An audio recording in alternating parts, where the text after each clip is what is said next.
Hello, good evening, and welcome to tonight's reading of short story. This is titled Death of a Familiar. And as usual, this story is from collected short stories, Rudyard Kipling. I'm sorry, Ruskin Bond. Collected short stories of Ruskin Bond. So, this story titled Death of a Familiar, even the title doesn't make much sense to me. Let us read. It starts like this. When I learnt from a mutual acquaintance that my friend Sunil had been killed, I could not help feeling a little surprised, even shocked. Had Sunil killed somebody, it would not have surprised me in the least. He did not greatly value the lives of others. But for him to have been the victim was a sad reflection of his rapid decline. He was 21 at the time of his death. Two friends of his had killed him, stabbing him several times with their knives. Their motive was said to have been revenge. Apparently, he had seduced their wives. They had invited him to a bar in Meerut, had plied him with country liquor, and had then accompanied him out into the cold air of a December night. It was drizzling a little. Near the bridge over the canal, one of his companions seized him from behind, while the other plunged a knife first into his stomach and then into his chest. When Sunil slumped forward, the other friend stabbed him in the back. A passing cyclist saw the little group, heard a cry and a groan, and saw a blade flash in the light from the lamp. He pedaled furiously into town, burst into the Kotwali, that is a police station, and roused the sergeant on duty. Accompanied by two constables, they ran to the bridge but found the area deserted. It was only as the rising sun drew an open wound across the sky that they found Sunil's body on the canal bank, his head and shoulders on the sand, his legs in running water. The barkeeper was able to describe Sunil's companions, and they were arrested that same morning in their homes. They had not found time to get rid of their blood-soaked clothes. As they were not known to me, I took very little interest in the proceedings against them.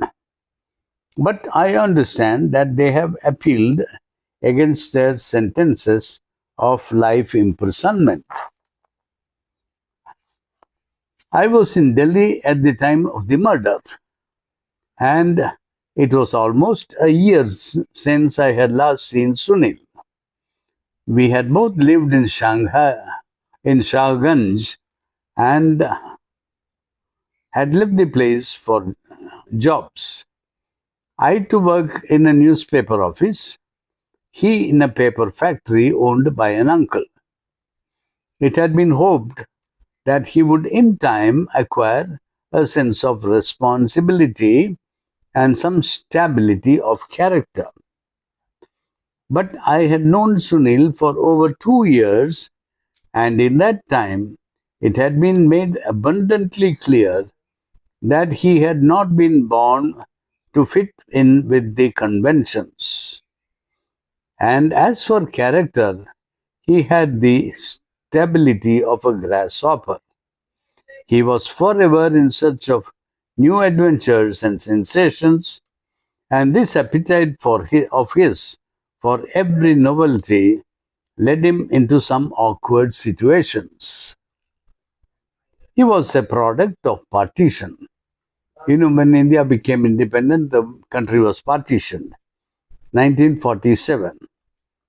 He was a product of partition of the frontier provinces, of Anglo-Indian public schools, of films, Indian and American, of medieval India, knights in armor, hippies, drugs, sex magazines, and the subtropical terai. Had he lived in the time of the Mughals, he might have governed a province with saturn and spectacular success. Being born into the 20th century, he was but a juvenile delinquent. It must be said to his credit that he was a delinquent of charm and originality.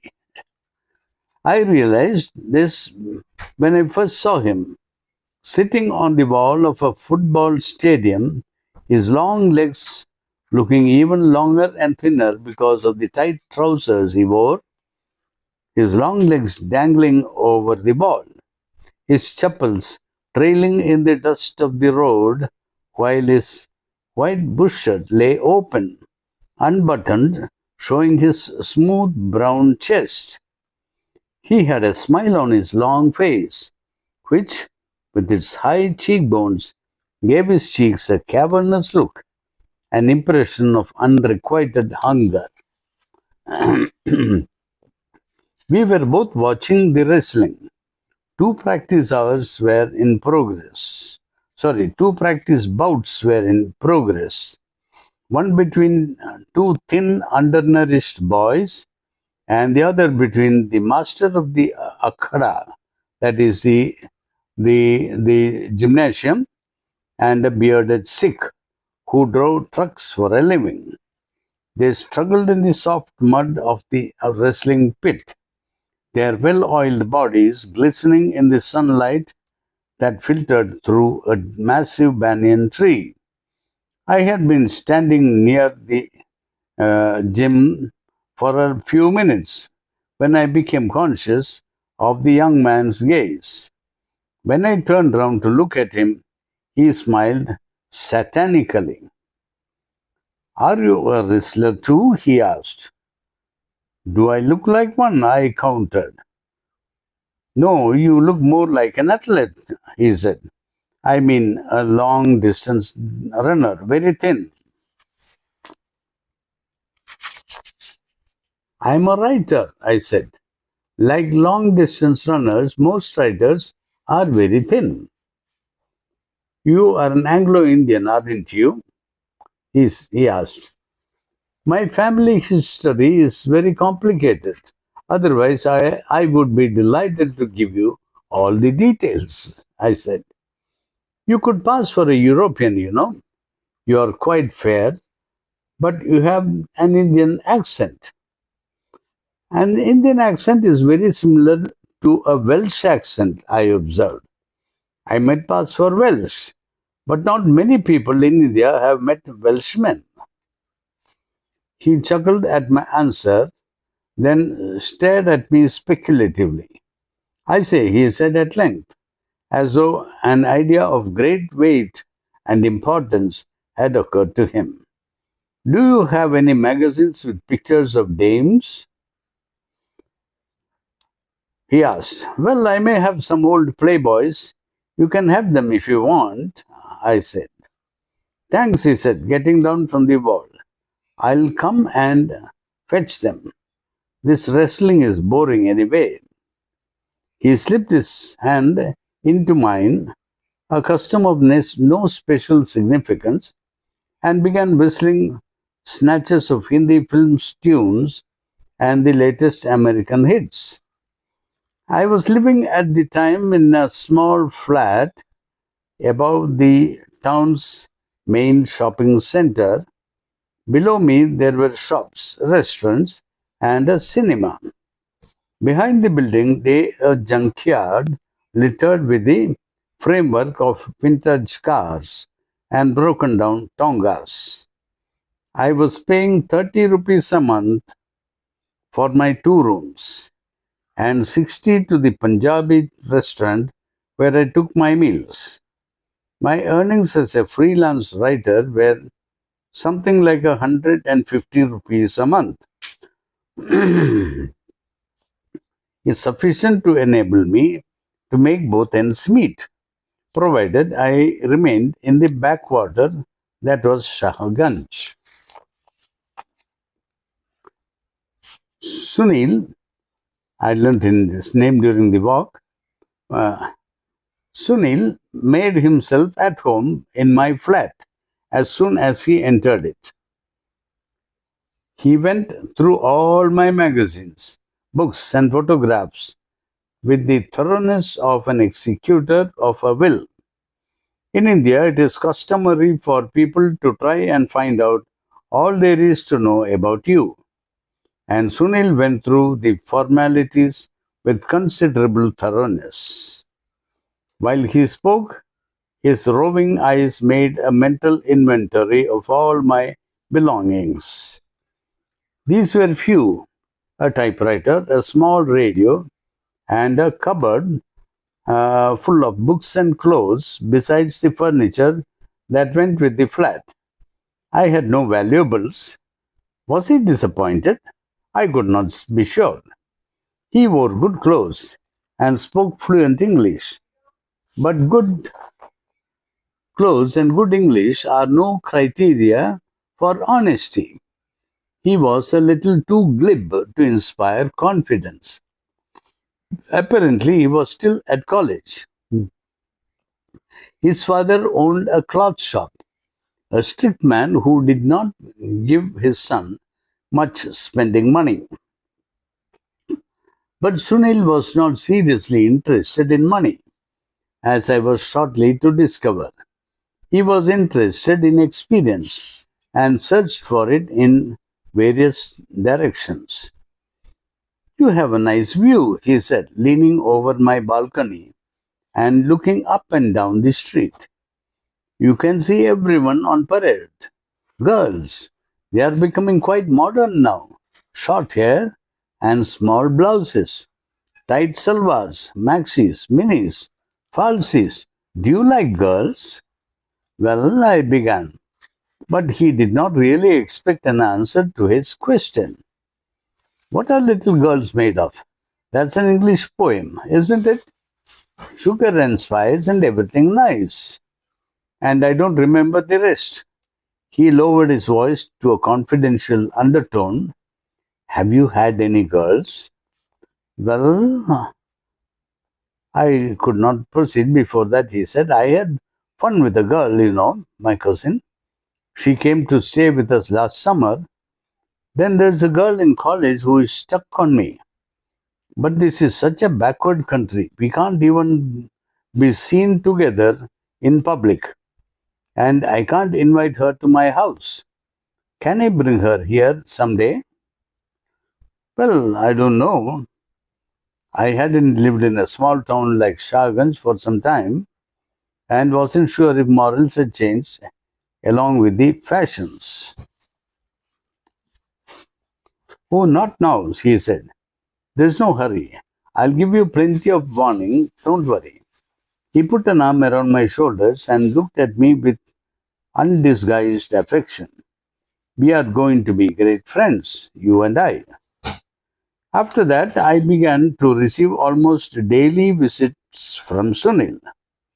His college classes got over at 3 in the afternoon, and though it was seldom that he attended them, he would stop at my place after putting in a brief appearance at the study hall. I could hardly blame him for neglecting his books. Shakespeare and Chaucer were prescribed for students who had but a rudimentary knowledge of modern English usage. Vast numbers of graduates were produced every year, and most of them became clerks or bus conductors or perhaps school teachers. But Sunil's father wanted the best for his son, and in Shahganj, that meant as many degrees as possible.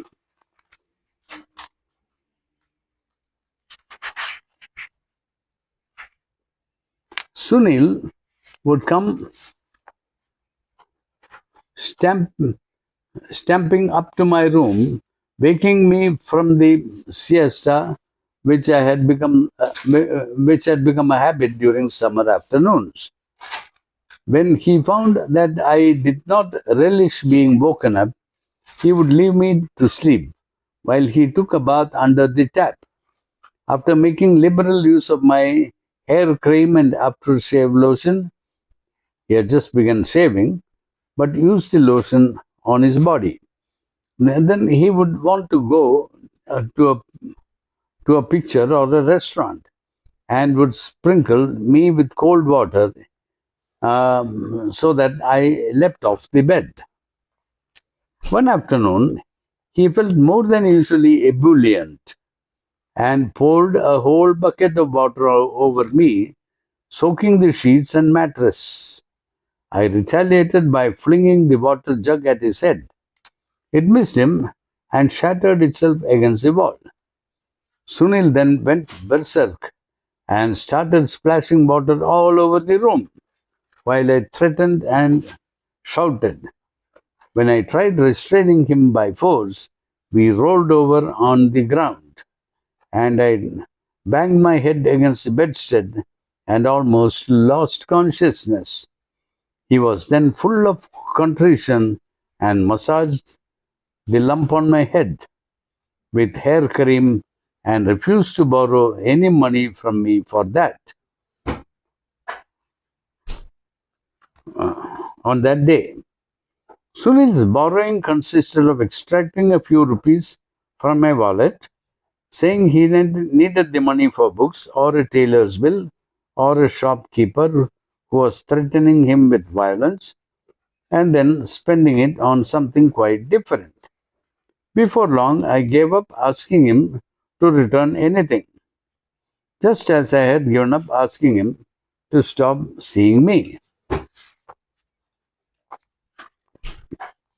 Sunil was one of those people best loved from a distance. He was born with a special talent for trouble. I think it pleased his vanity when he was pursued by irate creditors, shopkeepers, brothers whose sisters he had insulted, and husbands whose wives he had molested. My association with him did nothing to improve my own reputation in Shahganj. My landlady, a protective, motherly Punjabi widow, said, "Son, you are in bad company. Do you know that Sunil has already been expelled from one school for stealing and from another school for sexual offenses? Do you know that?" "He is only a boy," I said, "and he is taking longer than most boys to grow up. He doesn't realize the seriousness of what he does. He will learn as he grows older." "If he grows older," said the landlady darkly, "if he grows older. Do you know that he nearly killed a man last year? When a fruit seller who had been cheated threatened to report Sunil to the police, he threw a brick on at the man's head. The poor man was in hospital for 3 weeks. If Sunil's father did not have political influence, the boy would be in jail now, instead of climbing your stairs every afternoon." Once again, I suggested to Sunil that he come to see me less often. He looked hurt and offended. "Don't you like me anymore?" he asked. "I like you immensely," I said, "but I have work to do." "I know. You think I am a crook. Well, I am a crook." He spoke with all the confidence of a young man who has never been hurt or disillusioned. He had romantic notions about swindlers and gangsters. "I'll be a big crook one day, and people will be scared of me. But don't worry, old boy. You are my friend. I won't harm you in any way. In fact, I'll protect you. Thank you, I said. "Uh, but I don't require protection. I want to be left alone. I have work, and you are a worry and a distraction." "Well, I'm not going to leave you alone," he said, assuming the posture of a spoiled child. "Why should you be left alone? Who do you think you are? If we are friends now, it's your fault. I'm not going to buzz off just to suit your convenience. Come less often, that's all," I said. "I'll come more often. You old snob. I know you're thinking of your reputation, and as if you had any. Well, you don't have to worry. Um, uh, I'll be very discreet." Daddy G. Oh, he called me Daddy G. Whenever I complained or became querulous, Sunil would call me Daddy or Uncle or sometimes Mum and make me feel more ridiculous. If he was in a good mood, he would use the Hindi word Chacha. All it did was to make me feel much older than my 25 years.